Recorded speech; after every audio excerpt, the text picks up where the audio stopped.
Welcome to the coffee shop, everybody. This is your host, Baristo, and I am here to give you something special. This is for you new traders that are just very new to this whole thing.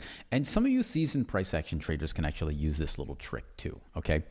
This is taking a very small form of price action and a very basic sense of price action and using a single indicator, the Stocashi plus, I'm not going to type the whole word.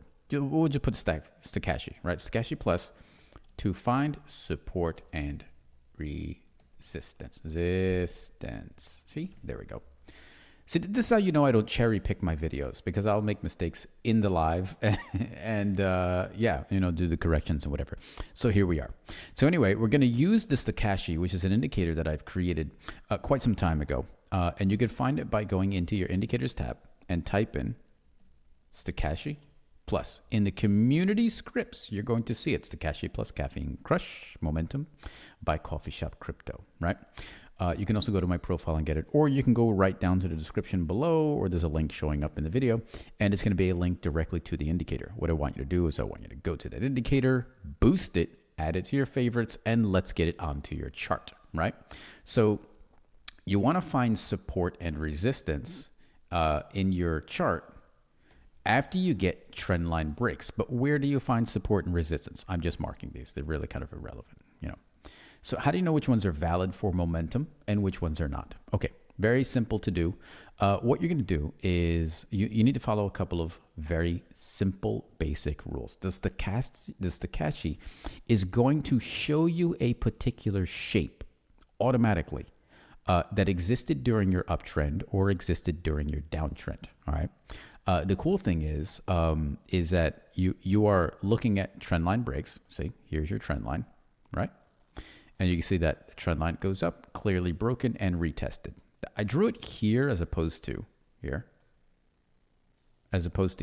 right? Because you get an obvious retest of the trend line right there, okay? So this would be the correct way to draw it. That being said, I'm going to go like this and cut the chart, right? So now at this point, we know that price is going to fall. We've already seen that, but we want to know where it's going to fall to and at what point it's going to stop and like show reactions. So you want to know which one of these lows is actual support and which ones are not, right? So what you would do is you would be on your 1, 3, or 5 minute chart, right? And you would, once you get once price action breaks your trend line, or did it break the trend line yet? Yeah, it broke the trend line right here, okay? So now you broke your trend line. It's giving you obvious reactions below the trend line. So you have to start saying, okay, I want to start finding these levels that are, down here, which are actual support levels, right? So let's get into the stochastic first. You've added it to your chart. And all I did was I turned off the strength, okay? I turned off the strength. And I have the settings for 5, 3, 14, and 14. Okay, don't ask me about the rest of the settings. If you ask me about the rest of the settings, I'm not going to answer you. Okay, these are the settings.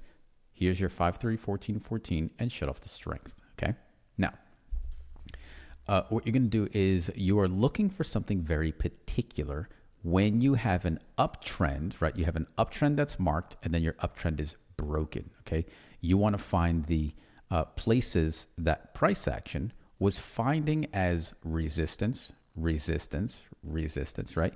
Because if you have resistance and price breaks above it, that area now becomes support, provided it is valid resistance, right?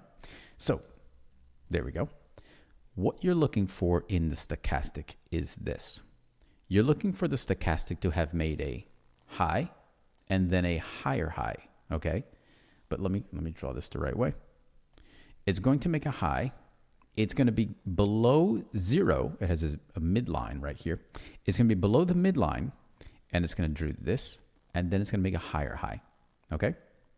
So straight off the bat, you're looking for this nice M shape, okay? You're looking for that nice M shape.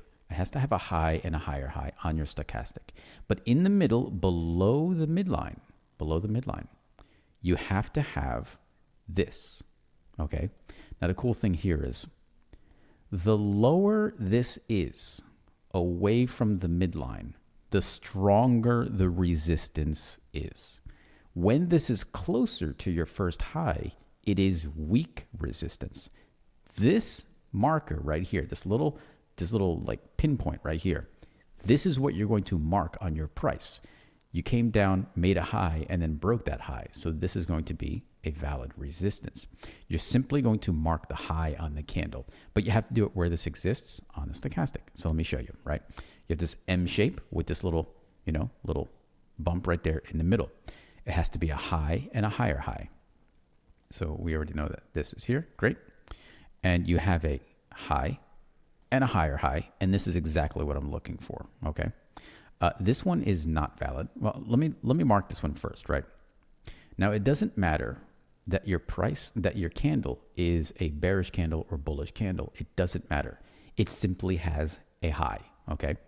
So you make your high right here. I'm going to use that high right there on that candle, which is the same level. For anyone using Windows, I'm using Alt-J to do this little ray thing right here. So I use solid lines for strong resistance, and I use dotted lines, dashed lines, for weak resistance. And that's just my method, right? So I'm using this. You can see the candle is bearish, but it has a high. So I'm marking the high, okay? So, and this is all because we had a trend line break. So I'm simply looking backwards at different points where I had a high and a higher high. Nope, nope, yes, right? I've got a high and a higher high with a little high in between, and it is below zero right here, okay? And that's gonna be right there, okay? And then I get another one over here. Is this one higher than the previous? Here's a high. Here's a high. And I get a little high down here. Just a small one right there. Price pushes back up. I'm gonna do this right here, okay? And then in the next one, you do not get a higher high. Again, you don't get a higher high, but I get one here, okay? You don't have to mark all of them. It depends on your price action strategy. I get another one right there, right? See this right here? I got a high and a higher high with a little bump in between, okay? So I'm gonna mark the high over here, which is the high of this candle. That's all I'm marking. You can see immediately price action starts, the price gives you a reaction off of that right away, okay? And you're getting closer to that trend line break. I have a high and a higher high again. I have no highs here. I don't have one because as the candles came down, they stayed red and they immediately went to green. They did not switch colors, okay? They didn't switch colors like they did here. See, red, green, and then red. Here, it's just red and then green. You simply have this nice swoop taking place. Here, we do have another one. I'll just take this. Okay, we've got a high. And come on, stay there. We've got a high and a higher high. And of course, right down here, the highest point, I've got this right there. Now, so I just marked those only because we have the trend line break and a retest of that trend line.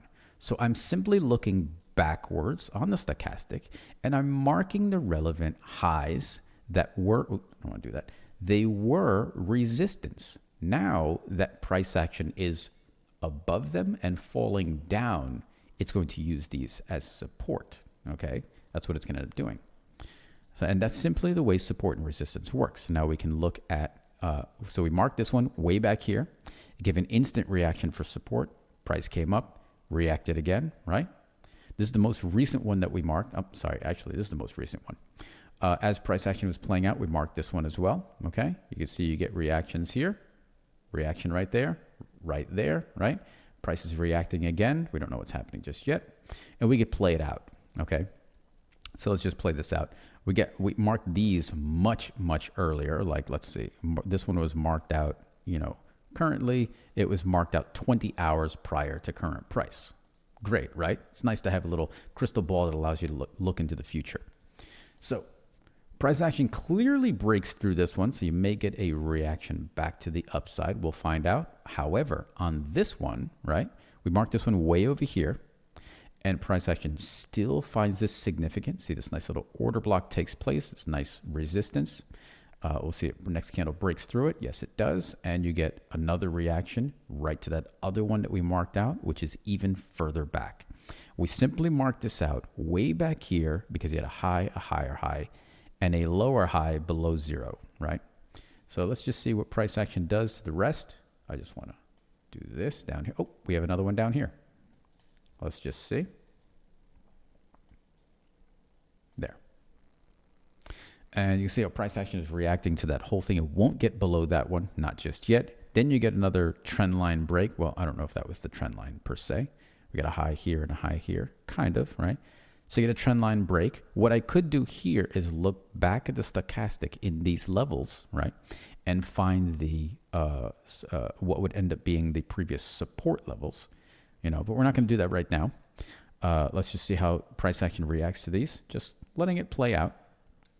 Still reacting to these levels. And so at this point here, so the next question is going to be, once you figure out how to find these levels, when do you delete these levels? When are these levels no longer relevant? Okay, this would be a clear example of when it's no longer relevant. You have a downtrend taking place, and it was a very simple break of that line. So this support level is no longer a support level. You can remove it, all right? So that's a cool thing about this little strategy of finding support and resistance. It also gives you a logical way of deleting these lines when you don't need them anymore. And I hope that was a very simple thing for you guys to understand. Again, once you have an uptrend, draw your trend line. When you break the trend line, look backwards at the uptrend. Okay, look backwards, the stochastic of that uptrend, and find your support levels. I'm sorry, these would be your resistance levels. Okay.